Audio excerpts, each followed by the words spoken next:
அண்மை செய்தி. வரும் 27ஆம் தேதி சென்னையில் கனமழை பெய்ய வாய்ப்பிருப்பதாக வானிலை ஆய்வு மையம் தெரிவித்திருக்கிறது. ஏற்கனவே தென் தமிழகத்தில் மிதமான மழை பெய்யும் என்று அறிவிக்கப்பட்டிருந்த நிலையில் சென்னைக்கான மழை குறித்த அறிவிப்பு வெளியாகி இருக்கிறது. விவரங்களோடு செய்தியாளர் லிபிகா இணைகிறார். அவரோடு பேசலாம். லிபிகா, இப்ப வானிலை மையத்தினுடைய அறிவிப்பு என்ன? காயத்ரி, தென்கிழக்கு வங்கக்கடல் பகுதியில நாளைய தினம் ஒரு குறைந்த காற்றழுத்த தாழ்வு பகுதியானது உருவாகிறது. இது அடுத்த 2 நாட்களை பொறுத்தவரை மேற்கு வடமேற்கு திசையில் நகர்ந்து 2 தினங்கள்ல தெற்கு வங்கக்கடல் பகுதியில காற்றழுத்த தாழ்வு மண்டலமா வலுப்பெற இருக்கின்றது.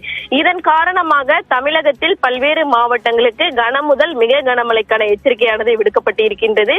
அதே போன்று தெற்கு அந்தமான் கடல் பகுதிகளிலும் ஒரு வளிமண்டல கீழடுக்கு சுழற்சி என்பது நிலவுகிறது. குறிப்பாக தெற்கு கேரளா மற்றும் அதனை ஒட்டிய பகுதிகளில் மேல் ஒரு வளிமண்டல கீழடுக்கு சுழற்சி நிலவு வருகிறது.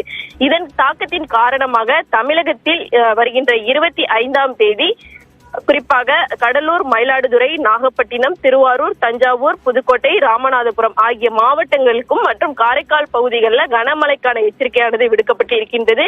சென்னையை பொறுத்தவரை வருகின்ற 27ஆம் தேதி போன்று திருவாரூர், நாகப்பட்டினம் மாவட்டங்கள்ல, புதுச்சேரி, காரைக்கால் பகுதிகளிலும் கன முதல் மிக கனமழைக்கான எச்சரிக்கையும், திருவள்ளூர், ராணிப்பேட்டை, சென்னை, காஞ்சிபுரம், செங்கல்பட்டு, திருவண்ணாமலை, கள்ளக்குறிச்சி, பெரம்பலூர், அரியலூர், தஞ்சாவூர் ஆகிய மாவட்டங்களுக்கு கனமழை எச்சரிக்கையானது விடுக்கப்பட்டு இருக்கின்றது.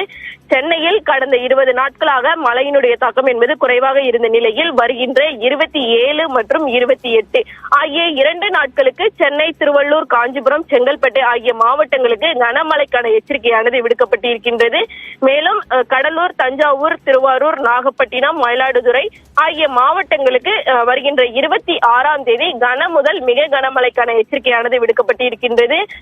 உருவாகக்கூடிய இந்த குறைந்த காற்றழுத்த தாழ்வு பகுதி நகரக்கூடிய திசையை பொறுத்து தமிழகத்திற்கான மழை எந்த அளவிற்கு இருக்கும் என்பது குறித்து நாளைய தினம் நமக்கு முழுவதுமாக தெரிய வரும். காயத்ரி,